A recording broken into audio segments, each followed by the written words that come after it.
ಇದು ತೋಟ.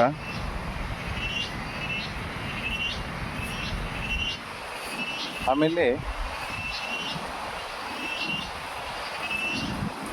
ನಾನು ಏನು ತೋಟ ಮಾಡ್ತೀನಿ, ನಾನು ಯೂಸ್ ಮಾಡಲ್ಲ, ಕೆಮಿಕಲ್ ಯೂಸ್ ಮಾಡಲ್ಲ. ನೋಡಿ, ಇದೊಂದು ಡ್ರಮ್ಮು, ಇದು 1000 ಲೀಟರ್ ಡ್ರಮ್ಮು. ಈ ಥರ ನನ್ನ ಹತ್ರ ಒಂದು 3-4 ಡ್ರಮ್ಗಳಿದ್ದಾವೆ. ಅದರಲ್ಲಿ ಜೀವಾಣುಗಳು ಅಂದರೆ OWDC ಅಂತ ಹೇಳಿ ಒಂದು ಜೀವಾಣುಗಳು ಸಿಗ್ತವೆ, ಬರೀ ಒಂದು 100 and 200 ರುಪೀಸಿಗೆ. ಇದಕ್ಕೊಂದು 20 kg ಬೆಲ್ಲ ಹಾಕಿ ನಾನು ಮೈಕ್ರೋನ್ಯೂಟ್ರಿಯನ್ಸ್ ಅದನ್ನು ಜೀವಾಣುಗಳನ್ನು ಒಂದು 7 to 8 ಡೇಸಲ್ಲಿ ಎಲ್ಲ ರೆಡಿ ಆಗುತ್ತೆ. ಅದನ್ನು ರೆಡಿ ಮಾಡಿಕೊಂಡು ನಾನು ತೋಟಕ್ಕೆ ಎಲ್ಲ 2-2 ಲೀಟ್ರ್ ಹಾಕ್ತೀನಿ ಆ ಅಡಿಕೆಗೆ. ಹಾಗಾಗಿ ನನಗೆ ಅಡಿಕೆ ಇಳುವರಿ ಭಾರಿ ಚೆನ್ನಾಗಿರುತ್ತೆ. ಪ್ಲಸ್ ನನಗೆ ಈ ಕೆಮಿಕಲ್ ಫ್ರೀ. ಆಮೇಲೆ ನಾನು ಬೇರೆ ಥರ ಮಾಡ್ತೀನಿ, ಇದನ್ನು ಯಾವುದಂದರೆ ಇದನ್ನು ಮಾಡ್ತಾಯಿದ್ದೀನಿ, ಬೇಸಾಯನ. ಯಾಕಂತ ಹೇಳಿದ್ರೆ ನಾವು ಮರಗಳಿಗೆ ಡಿಸ್ಟರ್ಬ್ ಮಾಡಬಾರ್ದು. ಅವು ಹೇಗೆ ಬೇರೆ ಕಾಡು ಜಾತಿ ಮರ ಇದೆ, ಅದೇ ಥರನೇ ಅಡಿಕೆ ಮರ. ನಮ್ಮಲ್ಲಿ ಇಲ್ಲಿ ಏನು ಮಾಡ್ತಾಯಿದ್ದಾರೆ ಅಂದರೆ, ಸಿಕ್ಕಾಬಟ್ಟೆ ಅಡಿಕೆ ಮರಗಳಿಗೆ ಬುಡ ಬಿಡಿಸೋದು, ಮಣ್ಣು ಹಾಕೋದು. ನಾನು ನೋಡಿ, ಇದು ಏನಿದೆ ಕಾಫಿ, ಇದನ್ನು ವಿತೌಟ್ ಕೆಮಿಕಲ್ ಈ ಥರ ಬೆಳೆ ಬರ್ತದೆ. ಇನ್ನೂ ಚೆನ್ನಾಗಾಗತ್ತೆ. ಯಾಕಂದರೆ ಈಗ ನೆಗ್ಲೆಕ್ಟೆಡ್ ಕಾಫಿ ಇತ್ತು, ಯಾಕಂದರೆ ಅದರಲ್ಲಿ ಏನು ಉತ್ಪತ್ತಿ ಇರಲಿಲ್ಲ ಅಂತ ನಾವು ಅಷ್ಟೊಂದು ಕೇರ್ ತೊಗೊಂಡಿಲ್ಲ. ಈಗ ಒಳ್ಳೆ ಚೆನ್ನಾಗಿ ಆಗ್ತಾಯಿದೆ. ಹಾಗಾಗಿ ನಾನು ಈಗ ಸರಿ ಮತ್ತೆ 2000 ಗಿಡ ಹೊಸದಾಗಿ ಮಾಡಿ ಹಾಕ್ತಾಯಿದ್ದೀನಿ. ಈ ಥರ ನಮ್ಮ ಕಾಫಿ. ಅಡಿಕೆನೂ ಅಷ್ಟೇ.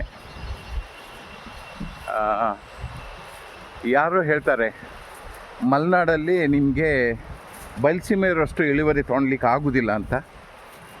ಎಲ್ಲದೂ ಮಾಡ್ಬೋದು. ಆಮೇಲೆ ನಾನು ಕೆಲವರಿಗೆ ಹೇಳ್ತೀನಿ, ಈ ಥರ ಜಾಸ್ತಿ ಇಳುವರಿ ತೊಗೊಳ್ಳಿ, ನೀವು ಬೇಸಾಯ ಈ ಥರ ಕ್ರಮ ಮಾಡಿ ಅಂತ. ಕೆಲವರು ತುಂಬ ತಿಳ್ಕೊಂಡವ್ರು, ಅಂದರೆ ಅವರು ತಂದೆ ತಾಯಿ ಮಾಡಿದ ತೋಟ, ಅವ್ರ ಹಾಗೆ ಮಾಡಿದಲ್ಲ. ಅವರು ಒಂದು ಹೇಳಿದ್ರು ನನಗೆ, ಇಲ್ಲ ಶ್ರೀಕಂಠ ಗೌಡ್ರೆ, ನೀವು ಮಾಡ್ದಂಗೆ ಮಾಡಿ ಅಡಿಕೆ ಮರದಲ್ಲಿ ಜಾಸ್ತಿ ಫಸಲು ಬಂದರೆ ನಮ್ಮದು ಮಳೆಗಾಲದಲ್ಲಿ ಅಡಿಕೆ ಎಲ್ಲ ಮರನೇ ಕಟ್ಟಾಗ್ಬಿಡುತ್ತೆ. ಅಲ್ಲ, ತಾಯಿ ಮಗುನ ಗರ್ಭದಲ್ಲಿ ಇಟ್ಕೊಂಡು ಅವಳನ್ನ ಕೆಳಗೆ ಹಾಕೋದಿಲ್ಲ.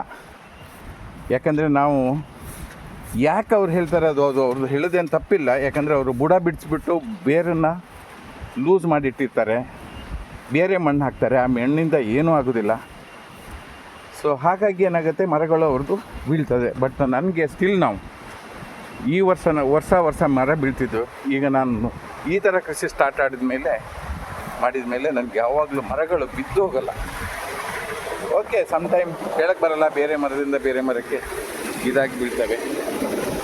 ಇದೊಂದು ನೀರು ನೋಡಿ ಎಷ್ಟು ಚೆನ್ನಾಗಿದೆ. ಈ ಕೆರೆ ಒಳಗೆ ಫುಲ್ಲು ನೀರು, ಜಲಧಾರೆ. ಇದು ಹೀಗೆ ಹೋಗುತ್ತೆ. ಇದು ನಮ್ಮ ಇಲ್ಲಿಂದ 1-1.5 ಕಿಲೋಮೀಟರ್ ದೂರದಲ್ಲಿ ಹೋಗಿ ಅಲ್ಲಿ ಡ್ಯಾಮ್ಗೆ, ಬ್ಯಾಕ್ ವಾಟ್ರಿಗೆ ನೀರು ಸೇರುತ್ತೆ ಹೋಗಿ.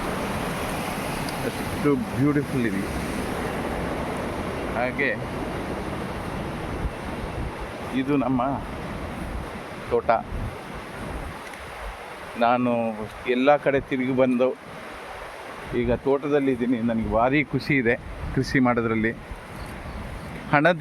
ಹಣ ಸ್ವಲ್ಪ ಕಡಿಮೆ, ಇದರಲ್ಲೆಲ್ಲ ಖರ್ಚು ಜಾಸ್ತಿ. ಸ್ಟಿಲ್ ಚೆನ್ನಾಗಿರುತ್ತೆ ನೋಡಿ. ಇದೆಲ್ಲ ಈಗ ಇದಾಗ್ತಾಯಿದೆ. ಇದೆಲ್ಲ ಆರೆಂಜು, ಬೇಕಾದಷ್ಟು ಆರೆಂಜ್ ಇದೆ. ಇದು ಎಗ್ ಫ್ರೂಟ್ ಅಂತೇಳಿ ತುಂಬ ಚೆನ್ನಾಗಿರುತ್ತೆ.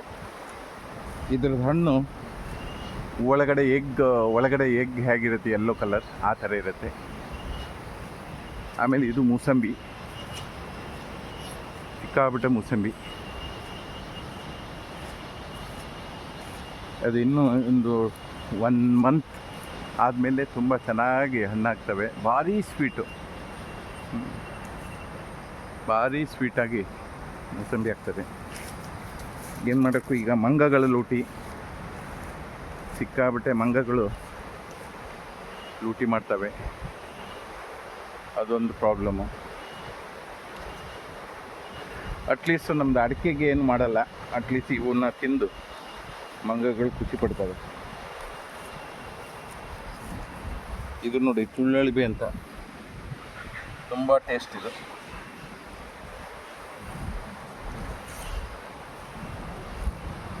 ಈ ಥರ ಬ್ಯೂಟಿಫುಲ್ಲು. ಒಂದು 3 ದಿವಸದ ಮೇಲೆ ನಾನು ತೋಟಕ್ಕೆ ಬಂದಿದ್ದೀನಿ, ಖುಷಿ ಆಗತ್ತೆ, ಎಲ್ಲ ಚೆನ್ನಾಗಿದೆ. ಇದು ನನ್ನ ತೋಟ ತಿಳಿಸಿದ್ದೀನಿ. ಬೇಸಾಯದ ಹೇಗೆ ಮಾಡಬೇಕು, ಕಳೆ ಬೆಳೀತದೆ ಅಂತ ಜನಗಳು ಕಳೆನಾಶಕ ಹೊಡಿತಾರೆ. ಕಳೆನಾಶಕ ಯಾವಾಗಲೂ ತೋಟಕ್ಕೆ ತರಲೇಬಾರ್ದು. ಕಳೆ ನಿಮ್ಮ ತೋಟದಲ್ಲಿ ಇದೆ ಅಂದರೆ ಅದು ಬೆಳೆ ಇದೆ ಅಂತ ಅರ್ಥ. ಯಾಕಂದರೆ ಮಣ್ಣು ಫಲವತ್ತಾಗಿದೆ ಅಂತ ಅರ್ಥ.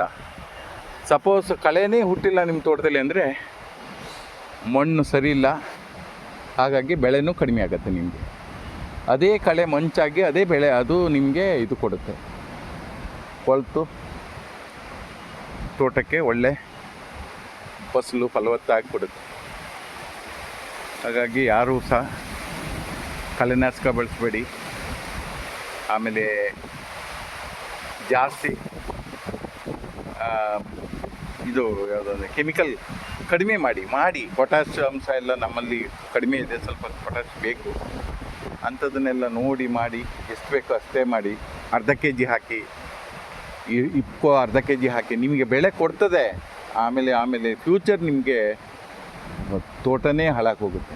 ಈಗ ಅದೇ ಥರ ಹಾಗೆ ನಮಗೆ ಇದು only because of chemical we are losing our ತೋಟ ಎಲ್ಲ ಕಡೆ. ಯಾಕಂದರೆ ನಿಮಗೆ ತೋಟ ಹಾಳಾಗಿದ್ದು ಸ್ಟಾರ್ಟಿಂಗ್ ಆಗಿದ್ದು ಶೃಂಗೇರಿ ಮತ್ತು ಇದ್ರ ಕಡೆಯಿಂದ. ಅವ್ರು ಏನು ಮಾಡ್ತಿದ್ರು, ಕಾಫಿಗೆ ಕೆಮಿಕಲ್ ಹಾಕಬೇಕಾದ್ರೆ ತೋಟಕ್ಕೂ ಹಾಕ್ತಿದ್ರು. ಬೆಳೆ ಬಂತು, ತಗೊಂಡ್ರು, ಮಜಾ ಮಾಡಿದ್ರು. ಈಗ ತುಂಡೆ ಹಾರಿ ಹೋಗಿದೆ, ಯಾರಿಗೂ ಬೆಳೆ ಇಲ್ಲ.